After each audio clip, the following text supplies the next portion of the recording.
Hi guys! Welcome back to my channel! Ang gagawin natin ngayon ay mag-unboxing tayo.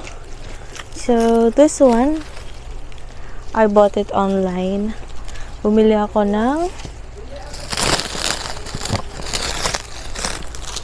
ng tablet online. So, let's open it first.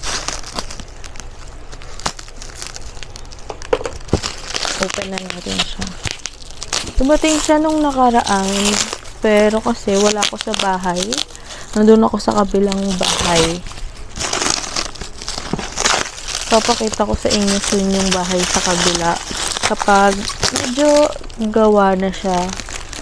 Pero kasi hindi pa siya ganun kapolish.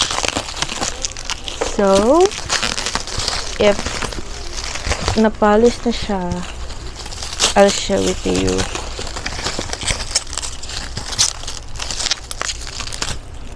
Yeah.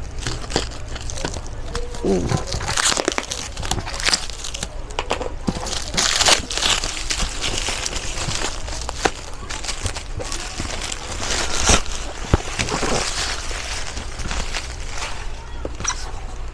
So, ayan. May name, may address. And dapat may nakalagay na project dito since babasagin or pwedeng masira yung gadget. So, yun lang naman. Tapos, ayan. Ayan yung waybill. Then, we'll open the box. Careful lang. Baka iba yung ano ko, no? Eee! Naka-wrapper siya.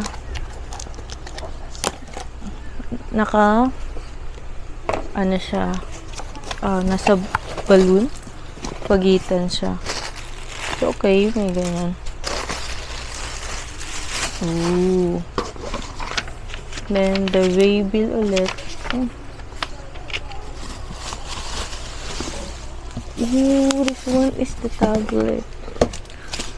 So, ang binili ko is Redmi Pad SE.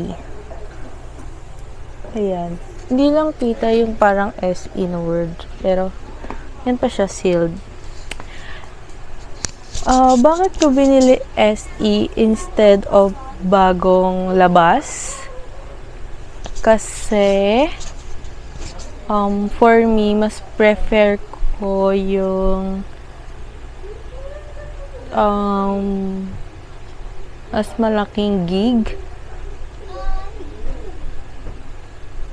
Mas prefer ko yung mas malaking gig. And then, I'm not really looking for something na expensive.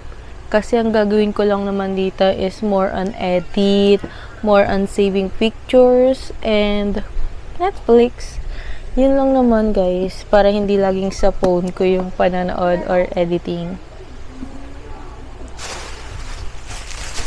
Tapos, before dumating yung tablet, I bought the accessories already. Hehe. Bumili na ako ng accessories. Ito yung tempered glass for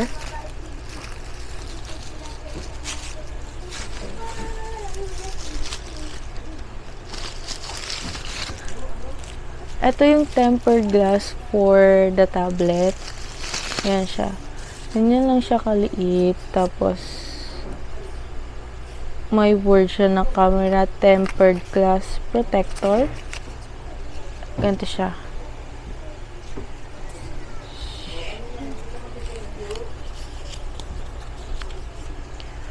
Meron akong biniling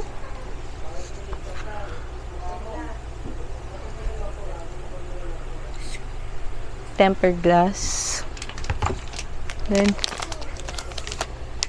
ito ay tablet case. So, gusto ko yung blue. May kasama na rin siyang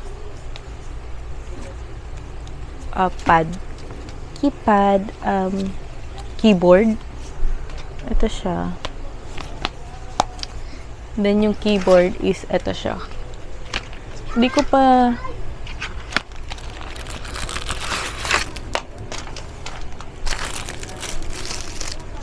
ayan siya. Hindi ko pa na-try ikabit siya since ngayon ko pa lang i-unbox yung hindi ko pa natatry yung keyboard kung gumagana siya or na-prepared siya sa tablet since hindi ko pa to na-unbox and medyo na-busy rin talaga ako. Kaya, ngayon na natin siya i-unbox. So, let's go!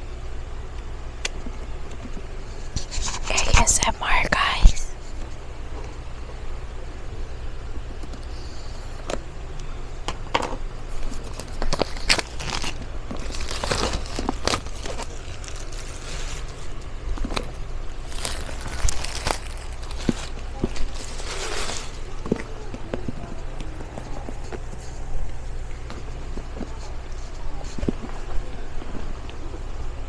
Paano ko siya tatanggalin?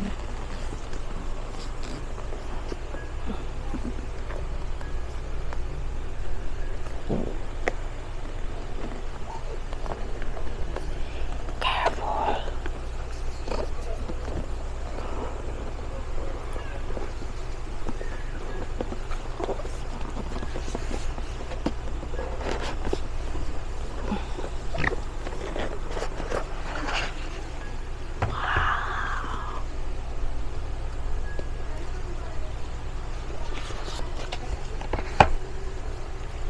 Ganito siya. So,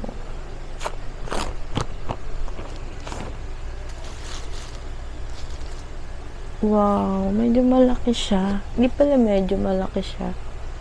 Let's open it. Open natin siya. So, ganyan siya.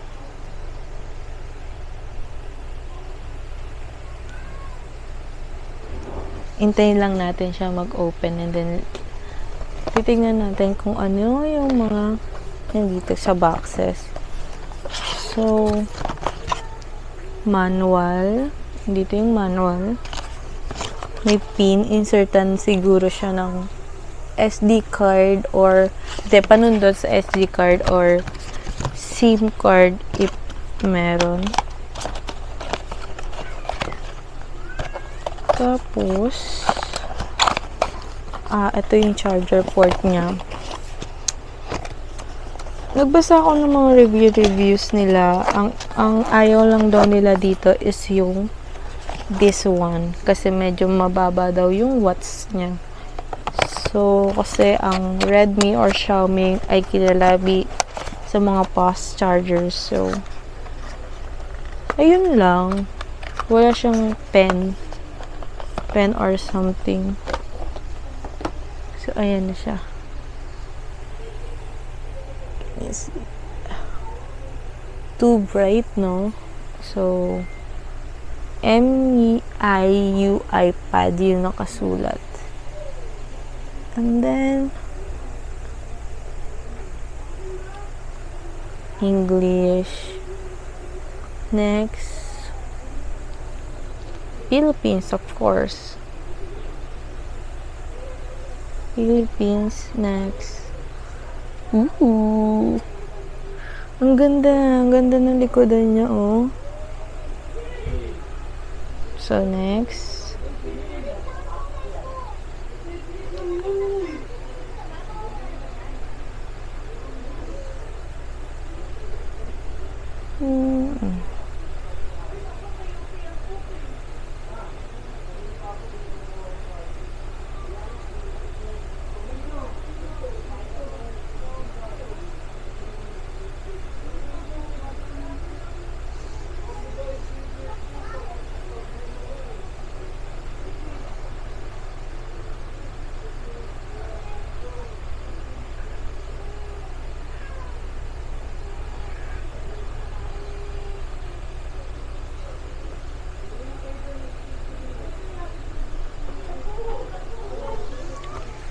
Hindi ko alam yung password. Di ko alam yung password ng wifi since naka-hidden siya. I'll check it na lang.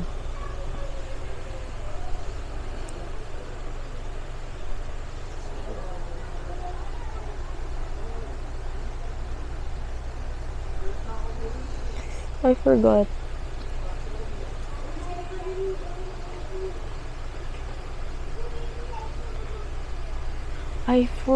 Isi-set up ko lang siya guys ng mabilis and then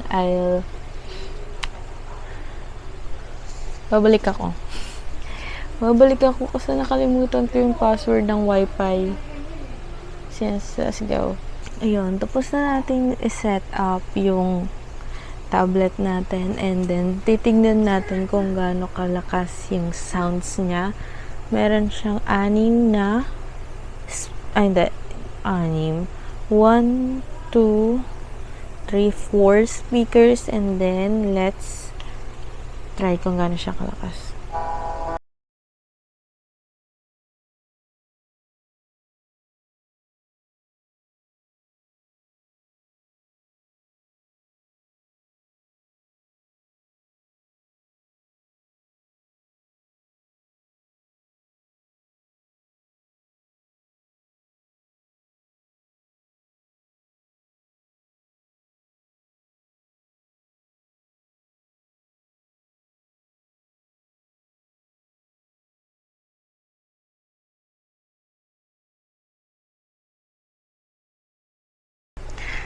Ang lakas! Ang lakas no kanyang sound since 4 yung ano niya. Tapos meron siyang charger port dito and then the jack. Siguro ito yung 4 speakers, headset, headphones, mga ganon. So, ang ganda niya. Madali lang siya gamitin. Then, onti pa lang yung apps na nandito ko. Then, the YouTube and Netflix. Pero, nung ginagamit ko siya, and then, yung set up ko siya nung una, puro update yung nangyayari. Let's try yung Netflix. Kung maganda yung ano niya. Ito. Tita Sunny. Moji, bakit? Hindi ka makatulog? Naka-full yung ano niya dito. So.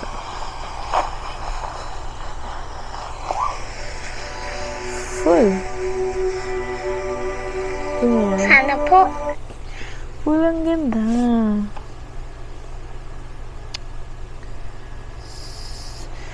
Ganyan siya.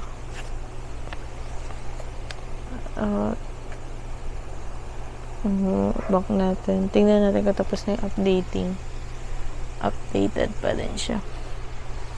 So, guys, ano pa ba? Itatry ko is testing yung iba niyang apps and then re-recordan ko siya. Magre-record ako. Itatry ko mag-record dito. Ayan. Ayan. Ano ba? Ito meron ako ditong kasi hindi ko pa siya natatry. So, let's see kung paano siya mag-work. Ayan ba siya? Or pa ganito. Magnet pala siya. So, this one is a magnet. Pwede ko kaya siyang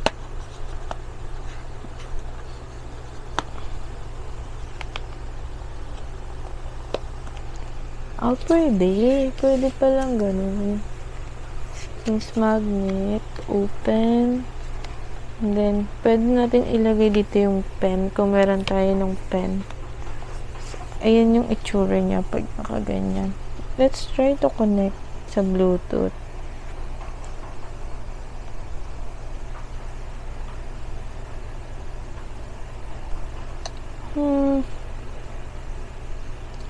Open natin yung Bluetooth.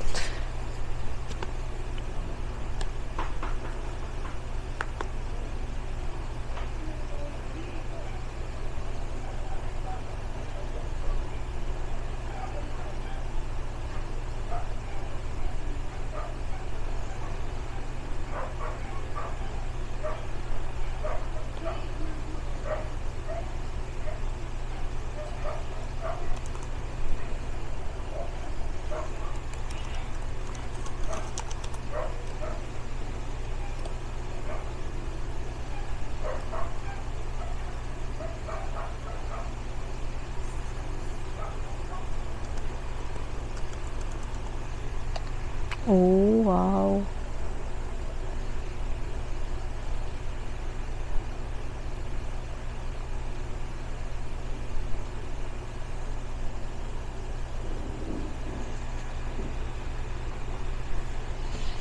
Ano ba? Bibigyan ko kayo ng ibang update and then bibigyan ko kayo ng iba pong thoughts. My final thoughts about it is okay siya for budgetarian. Wow. Parang pagkain lang. So, okay siya para sa akin. Ang hindi lang siguro okay sa akin is yung ano ba?